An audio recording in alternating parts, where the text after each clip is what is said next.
Hello, you are listening to the Natural Healing Show for UK Health Radio. I'm your host, Catherine Carrigan, medical intuitive healer, Amazon #1 bestselling author.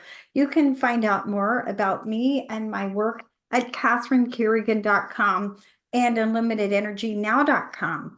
While you're there, definitely sign up for my newsletter so you can learn even more about how you can heal yourself naturally.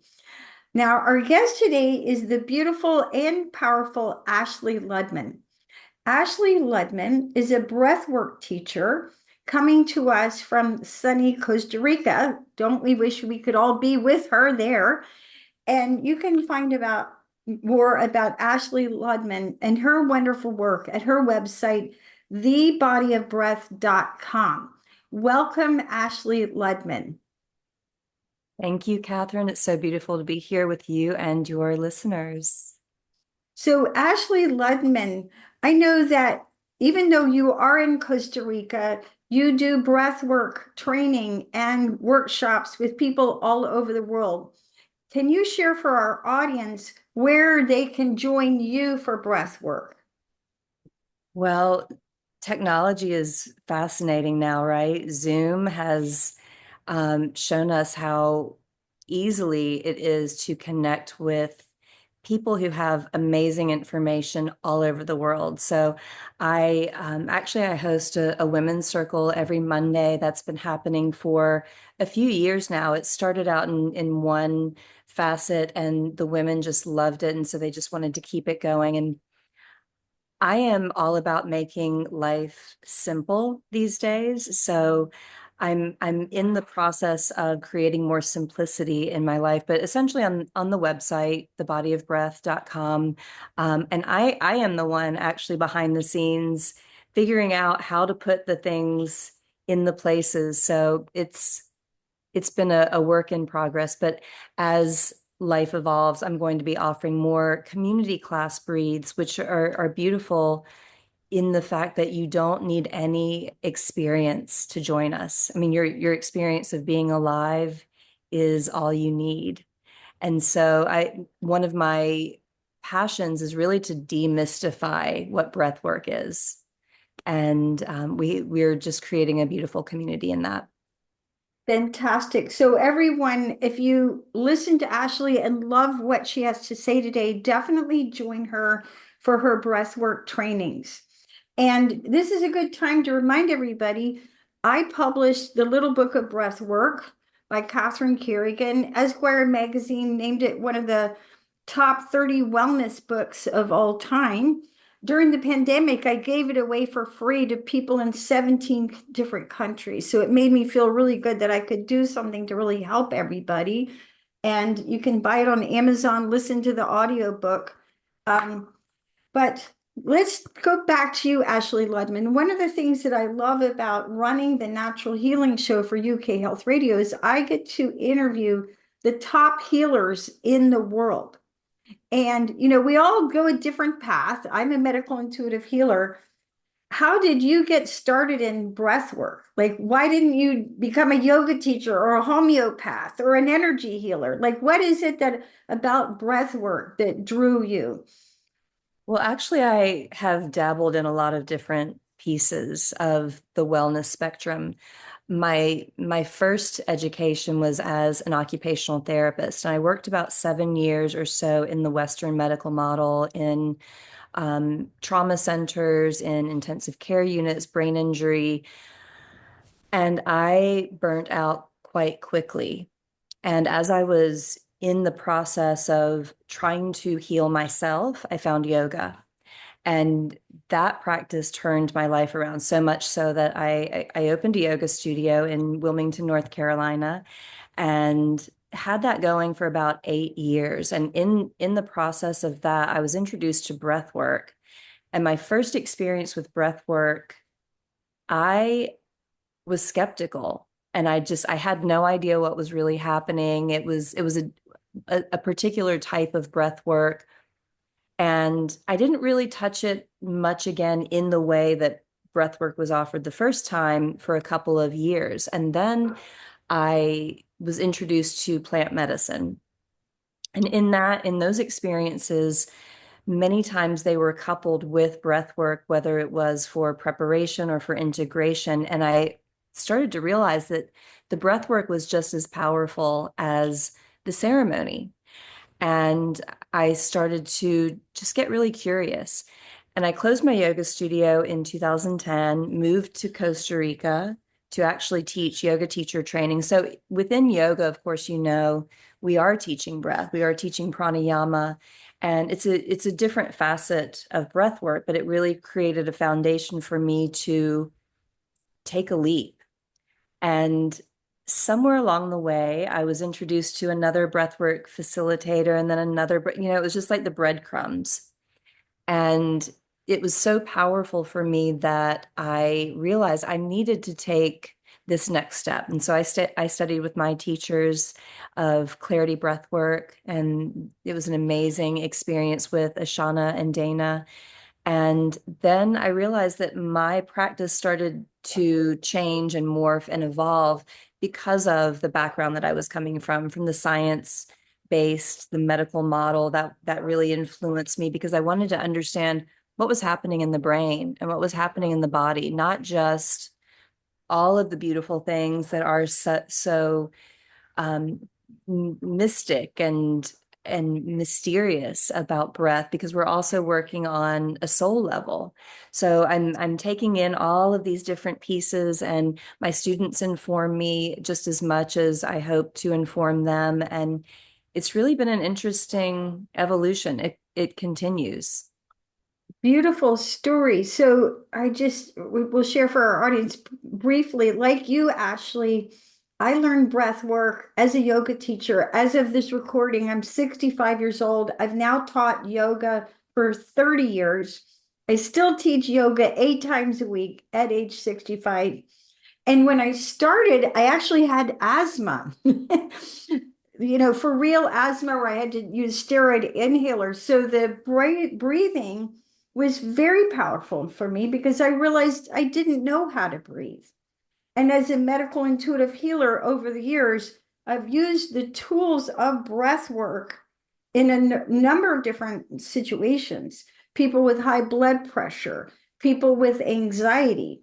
And the little routine that I put together in the little book of breath work, I find will cut anxiety in half in about 8 minutes. Xanax doesn't even work that fast, right? And so, those of us in natural healing who want to teach people about what is actually possible naturally, it's a wonderful tool.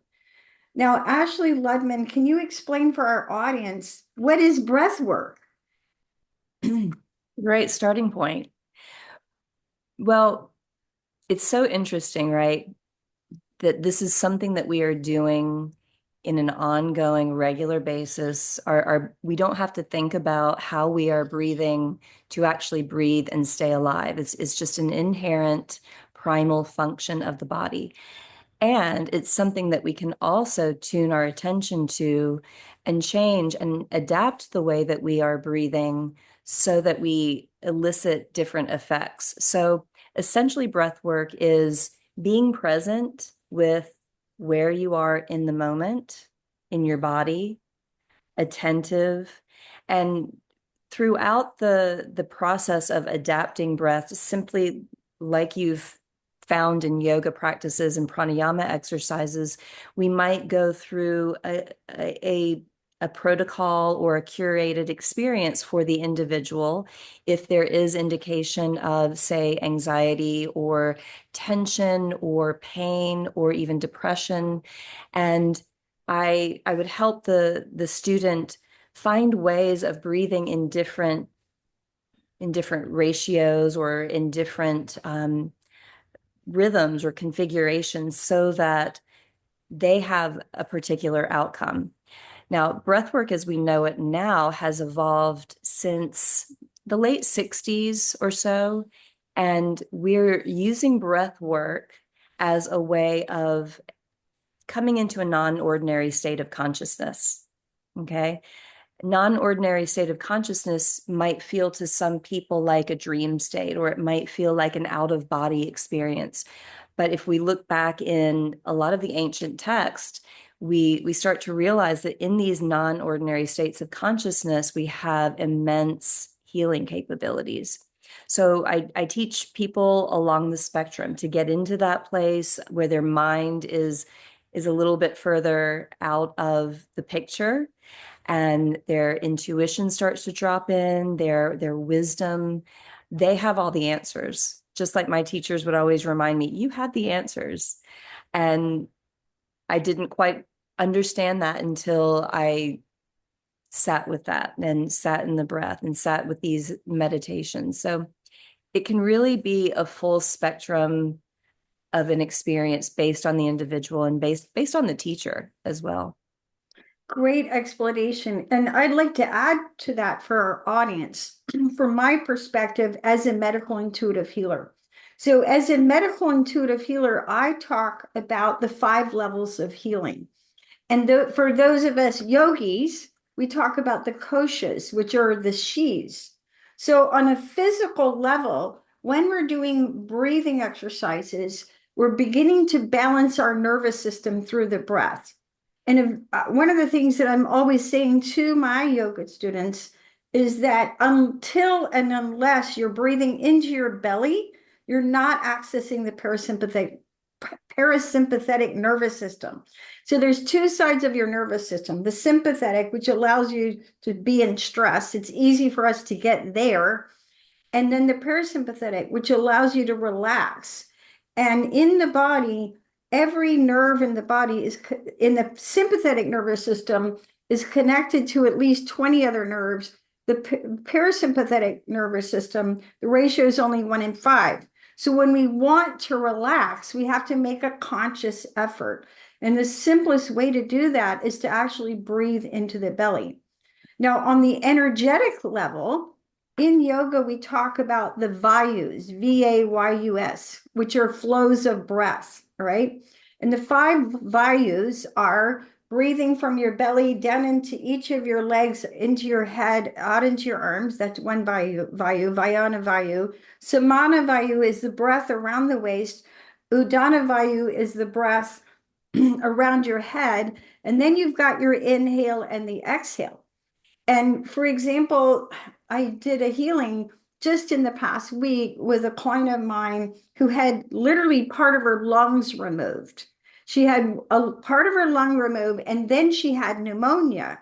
Well, I did a medical intuitive reading to find out which part of her breath, which vayu wasn't working. And then I did a healing. What will help this person so they can access the full power of their breath? So when we're doing breath work, you're opening up these 5 flows of energy in your body. On an emotional level, as you know, Ashley Ludman, when we have emotions, if we don't fully resolve them, they literally get stuck in our body. And in my experience, when you have an emotion, you're usually conscious of it for about 6 days. If you don't fully resolve it, it gets stuck in your body. It's stuck in your organs, your muscles, your tissue. And breath work is incredibly powerful on an emotional level because it allows us to get that stuck energy moving. So emotions are supposed to be energy in motion. And sometimes things are so overwhelming, we just get stuck, whether it's stuck in PTSD or stuck in some kind of trauma. And then on a mental level, what's interesting is your mind can either think or feel. So right now we're thinking about what we're saying. I'm thinking about what I'm going to say. And when you get into that feeling state, you can quiet your mind. And scientific research shows that women especially have a really hard time meditating because the female brain never really totally shuts up. And so when we do our breath work, we can drop into more of a feeling state and get out of that mental chatter, right? And then on the soul level, when we do breath work, we can access the eternal, transcendental, mystical part of ourselves, which is what is so endearing, lovely, and uplifting about it. Anything that you have to add, Ashley Ludman, about what is breath work from these 5 levels of healing? Well, so that was a beautiful explanation. And that's actually how this evolution of my business was rooted in the theory of the 5 koshas. So when I do train teachers and facilitators, we're actually going through each of those levels and actually acknowledging that we ourselves as a person, a human, are interacting in this multidimensional space. And oftentimes we don't think about that. We don't think about, well, what is my emotion? How is my emotion impacting my physical or my mental or vice versa? And it's almost like this beautiful dance between all of the layers of the self when we start to become present and start to inquire about, where am I in this breath? I will always ask my students that, not just in a breathwork session, but I ask for them to ask themselves that question in life, when conflicts are arising and we jump out of present moment awareness, and maybe we go back into past moments where we were told that we weren't good enough, or even future moments of, how am I going to pay the bills? How's this going to happen? And we get stressed and anxious about that. And that cue of, where am I in this breath, might help us to come back into present moment awareness, where we can answer those questions. We can kind of run down that checklist as we become more sensitive and aware. Great information. And with that, let's take a break and listen to a message from one of our commercial sponsors. You're listening to the Natural Healing Show for UK Health Radio. My name is Catherine Carrigan, medical intuitive healer. We're listening to the beautiful and powerful Ashley Ludman, breathwork teacher at the Body of Breath, and we'll be right back.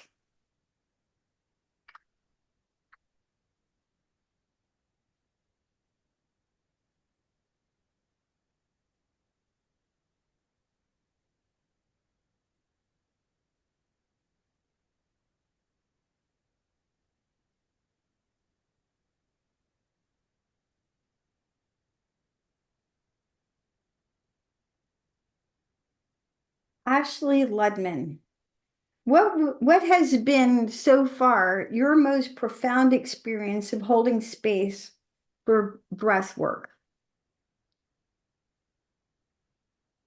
Ah, it was actually my father's last breath. And what preceded that was a lifetime of working at relationship with my father. And I remember, as he was starting to have more and more health complications, and interestingly enough, his diagnosis was chronic obstructive pulmonary disease. And here I am, a breathwork teacher, and I wanted to help him, but we had this relationship of push and pull, and so I had to do the thing that I did. And sometimes he would come in and, like, okay, I'll let you help me. And really, he taught me the most about adapting the breath. And in some ways, I wish 5 or 6 years ago, or however long ago it was, I would have become more receptive to allowing him to teach me more, so that I could really understand how to hold space for someone who really had such a difficult time breathing. And it just so happened that I went home for a vacation, and the next day he ended up in the hospital. And this was actually the same hospital where I worked as an occupational therapist 20 years before. So I'm in the intensive care unit with my father, and I would watch him take the oxygen off and look at the screens. And I'm like, Dad, what are you doing? He said, well, I'm testing myself. I'm counting how long I can go with the energy that I have. And so essentially what he was doing was biofeedback, and it was quite interesting. And a couple of days into his stay, I had to deliver the news to him that he wasn't going to be getting better and that this we're preparing to say goodbye. And that was interesting. That was beautiful and difficult all at the same time. And as we were just supporting him and waiting for my brother to arrive from England, um, so many pieces just happened. I remember just writing in my journal and um, using that time to be as present as possible and to open myself to unconditional love and trust. And I was speaking to my angels and my guides, and at the very end, we were all there with him, and it was beautiful to be with someone in that final exhale. And I remember this always, of course. Um, in the Yoga Sutras, it talks about the causes of suffering that we as humans experience. And one of the causes of suffering is our fear of death. And being with my father in that moment and watching to see how peaceful it could be was a gift to me, but also I think a gift to him. And that was something that will always stay with me, to be with someone in that final exhale and feel how still it is,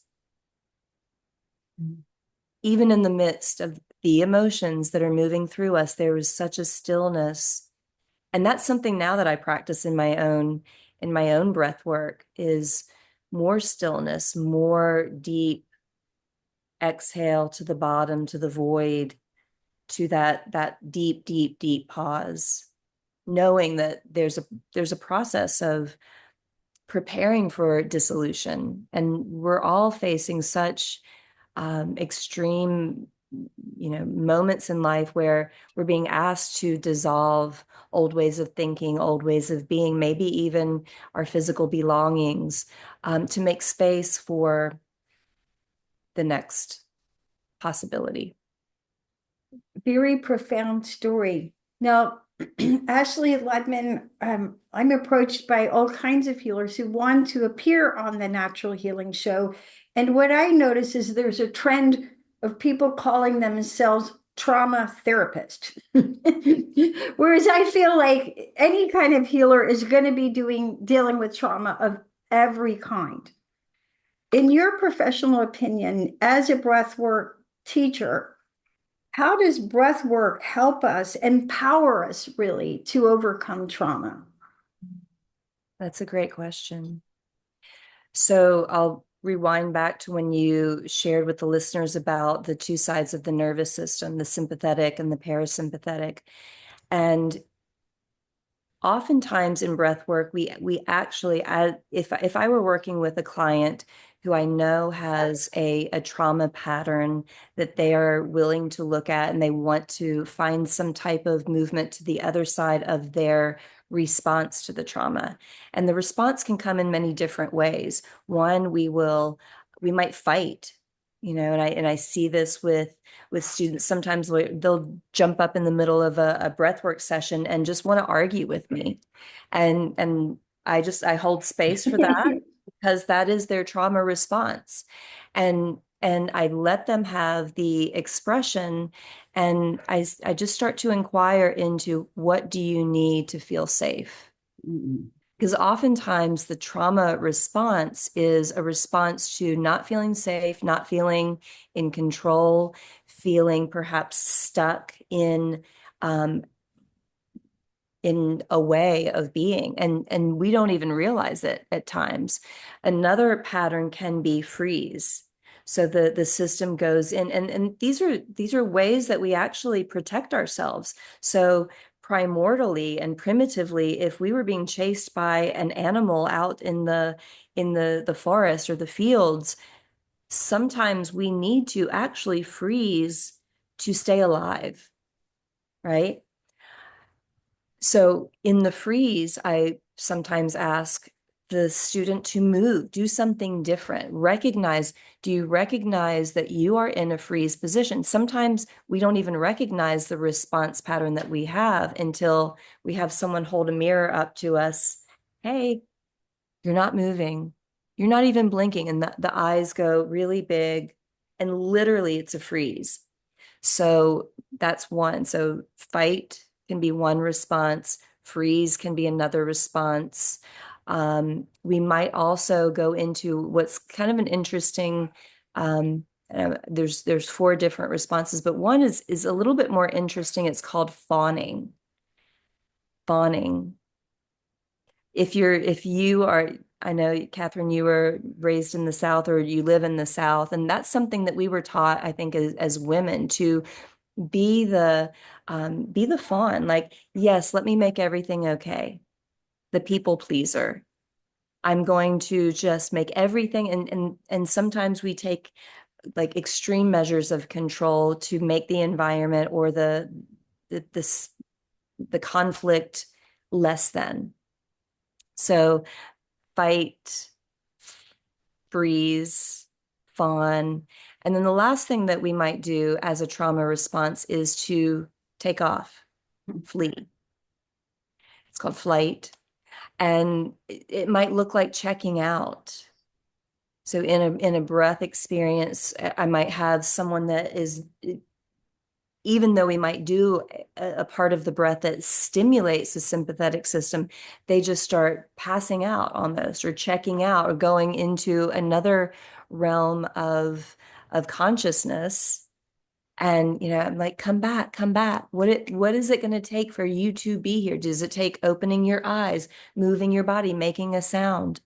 And we do this as human beings, like, checking into our social media and just like tuning out, going down the rabbit holes, or Netflix binges, or food binges, or, all of these other things that we do to check out of our present moment reality, maybe the emotion that's not so comfortable, the recognition that we do have power to make a change, but it does take work. Beautiful information. And with that, let's take another break and listen to a message from one of our commercial sponsors here at UK Health Radio.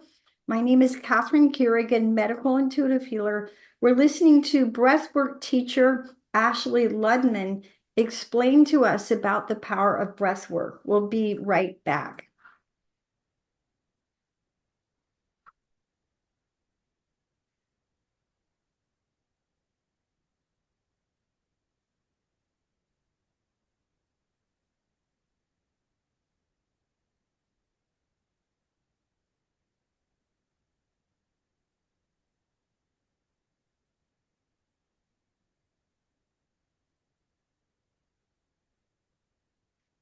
Ashley Ludman, as a medical intuitive healer, I would love to hear your perspective on breath work as a powerful modality to help people overcome addiction. Because what I find is whether people are addicted to legal drugs, such as prescription antidepressants, or illegal drugs, and there's a long list there, right? And even under illegal drugs, there's opioids. And then there's neither things that aren't even drugs, like food or exercise or overwork. And what I find as a medical intuitive healer is once you begin to be willing to let go of overusing those things, those forms of self-medication, then you are faced with your own feelings, that you were basically trying to cover up, whether it's physical pain, emotional pain. So how can breath work empower people to overcome addictions? That's another great question. So the way that I see addiction is it's there's a pattern, and there's something that if we rewound the tape, something, it might be one thing, it might be a combination of things that created a starting point of a pattern.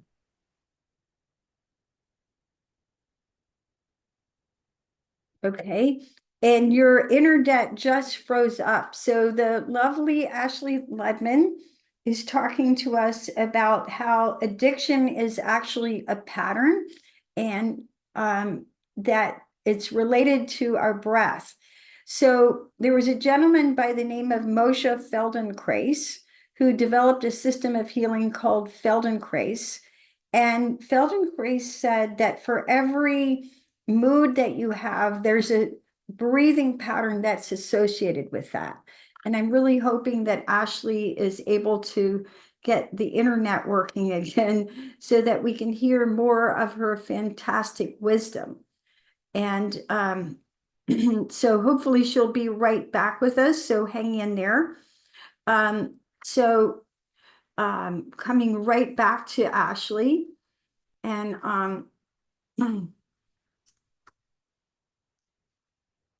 so one of the things that we've learned is that many people get into breath work from the practice of yoga. And both Ashley Ludman and I started our breathwork practices as yoga teachers. So many people learn to breathe from our practice of yoga. And in some schools of yoga, they don't teach you any breath work until you've been practicing the physical postures for at least 1 year. As a yoga teacher, I actually teach yoga breathing as soon as possible because I feel that the breath is such a gift to all of us. So Ashley Ludman runs women's groups, and we can find out more about Ashley Ludman and her wonderful work at her website, thebodyofbreath.com.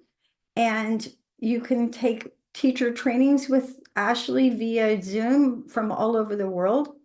My name is Catherine Carrigan, medical intuitive healer, Amazon #1 bestselling author. So as we conclude this broadcast, I would like to teach everyone some very simple techniques that you can do in order to breathe better.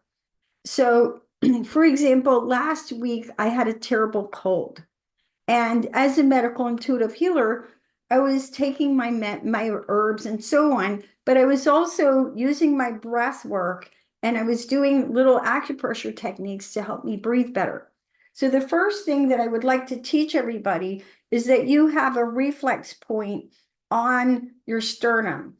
And if you take one hand, doesn't matter which one, and rub vigorously up and down on your sternum, if you rub up and down vigorously on the sternum, this is a neurolymphatic reflex point for the diaphragm. And so if you're having trouble breathing, and Ashley Ludman has rejoined us, thankfully, if you're having trouble breathing, a very simple thing to do is to rub vigorously up and down on the sternum for about 60 seconds. Now, there's also neurolymphatic reflex points on either side of the sternum for your lungs, and there's 4 of them. So, and if you want to learn more, I've made a YouTube video on acupressure for your lungs. So you can rub these points very vigorously. And if any of these points are tender or sore, that means the energy is congested. So by rubbing the reflex point for your diaphragm and rubbing the reflex point for your lungs, it will actually help you breathe better. So Ashley Ludman, so happy that you are back with us. Can you share with our audience a simple practice to help our folks breathe better? Mhm. Well, you've already explained many, many different possibilities, but the first step is to pay attention to how you're breathing. And so we all have different ways that we breathe, and some people might have breathing patterns that make their clavicles rise or their shoulders rise. Some people might have very limited experiences of breathing into the rib cage. So you mentioned earlier this idea of breathing into the belly. So the first step we're going to do is just put your hand on your belly. You can put both hands on your belly and intuitively we might think, well, my lungs aren't in my belly, but what's happening is the diaphragm is descending, and the diaphragm is the largest muscle responsible for breath in and out. So it's doing this. As you breathe in, the diaphragm is dropping down, and the deeper breath that you take, you might even start to feel it massaging into the digestive tract and the upper organs. So as you're breathing in, it might take you a few breaths to find that really deep belly breath, and just let it fill, let it fill, let it fill. And then you'll move the hands up to the rib cage. And the rib cage is exactly that. It's a cage. It protects the lungs, it protects the heart and the main blood flow. So in different places in the rib cage, we have more flexibility. We have less flexibility perhaps in the upper portion, because the ribs actually get smaller and a little tighter. And there's actually muscles in between the ribs. So envision that you could actually, as you're breathing, as the diaphragm is descending down, as you receive the breath and take that deeper breath in, the intercostal muscles get a little bit more stretched out. And then as you exhale, just let the breath fall. And then you can move the hands up to another part of the rib cage. And in particular, for people who have neck or shoulder concerns, you might even place your hands on your upper shoulders. Just be in your body as you're breathing. So start to notice, well, where is my breath limited? Do I need some movement? For me lately, it's really been a lot of the upper thoracic, shoulders, upper spine. And then that final breath. So imagine now that you could take the breath even beyond the borders of your lungs, like you were doing breathing into the belly, and imagine the breath going up into the deep part of the inner brain. And then as you exhale, envision softening everything, the muscles, the skin, the bones, the spaces between the bones, the joints. So doing this for just a few minutes randomly throughout the day can reset your nervous system, can bring you into greater presence, and many other things. So that's just a simple awareness. Fantastic information. Now, Ashley Ludman, in my book, The Little Book of Breath Work, in addition to teaching breathing exercises, I also teach hand mudras. Can you explain for our audience how do how do hand mudras improve our breathing? Well, you probably know better than I haven't studied mudras, but I use mudras quite a bit. And so intuitively, or we might even see certain mudras such as this one that typically is associated with meditation. And it's said that this mudra connects our individual self with our universal self. And there's such a big science of mudra possibilities. I love this one. This is a concentration mudra. So And we, oftentimes I just for our radio audience, will you okay. explain what you're doing? Thank you. So the first one, I connected my thumb with my first finger. And that is oftentimes a mudra that we would do with resting the hands, either palms facing up or palms facing down on our lap when we're meditating. And the second one that I've done, the concentration mudra, is I bring the fingertips together so that my thumb is connected to my thumb, first finger to the first finger, middle finger, ring finger, small finger. And then there's a space between the hands. And the space, you can envision that you're holding a sphere or a ball between the hands. And that's just a really nice, simple mudra that helps us to come to midline, concentrate. It gives us something for our hands to do while we're breathing. Great There's information. probably a lot more of a science to Yes. it as well. So fantastic information. And as you acknowledge, there's a whole science of mudras, but this is what I will say. So remember what I said earlier is that if you're not breathing into your belly, you're stressed. And the simplest way to get out of stress is to breathe into your belly. So when we are stressed, we're doing primarily upper chest breathing. When you bring your thumb and your pointer finger together, what you'll notice is that it allows you to drop your breath to your ribs. And then, and even if you don't realize what you're doing, if you just bring your thumb and the pointer finger together, your breath begins to drop lower into your body. And then if you add your thumb, your ring finger, and your middle finger together, then it drops even lower. So that's a very simple way to change the flow of energy in your body is by simply holding your thumb and the first two finger together, also known as chin mudra or yana mudra, and then the thumb and the first two fingers together, and you'll just notice your breath dropping down. And I think that so many of us, because we live in a super stressful society and there's so much to do, so many responsibilities, our schedules are so packed that we need very simple little things to do while we're driving, while we're at the parent teacher meeting, while you're listening to people, while you're present, listening to your friends while they're having a bad day. So one of the simplest things you can do to drop the energy in your breath is thumb and the first two fingers together. Now, Ashley Ludman, you are a world-renowned breathwork teacher. What would, if there is one thing that you really want the world to understand about breathwork, what would it be? Oh, one thing. Breath is medicine. Mm. It helps us become more present with ourselves, but also more present with our relationships. And just a quick reminder that we are all breathing this medicine together. You don't need a certain tool or clothing all skin colors are welcome, all religions are welcome, all choices are welcome, that we are breathing this medicine in a consistent way. Always, it's available to you in every moment. That's powerful. You don't I, have to pay for it. That's powerful. I love that, Ashley Ludman. And you can do it in the middle of the night when you're by yourself.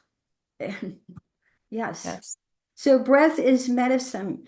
And as you know, as a long-term yoga teacher, as a long-term breath work teacher, there's different kinds of breathing exercises. So there's different pranayama practices. So what is your personal favorite breath work?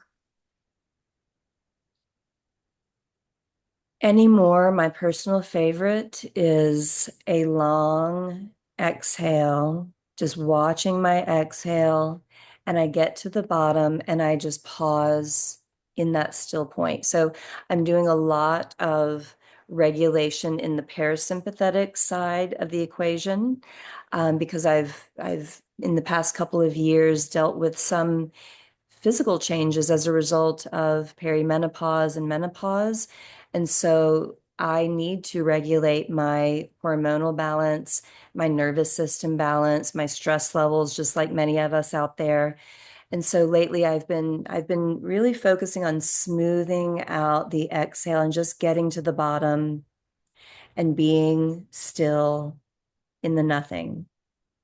That's my favorite one right now. Oh, very profound. So, Ashley Ludman, any final thoughts for our audience? Ooh. Something that dropped in years ago when I was sitting in front of the ocean at a home where I lived for a few years, and literally the ocean was right there outside of the bedroom window. We were within the zone of the high tide line. Sometimes when it stormed, the high tide was up in the kitchen with us. So it was a pretty profound place. And every day I would sit on the bench watching how the waves changed the shoreline. And it was so profound for me to see that viscerally, feel it, know it in my cells, that this dropped in every moment. There is a possibility of a new reality. In every single moment, it's happening. And that was really empowering for me to hear that message, to take it in, receive it, and live as that is my reality. In every moment, there is the possibility of a new reality. So, whatever our traumas that we're bringing from the past, whatever the conflicts we have in our present, we can do something, micro movements, micro actions to create a new possibility.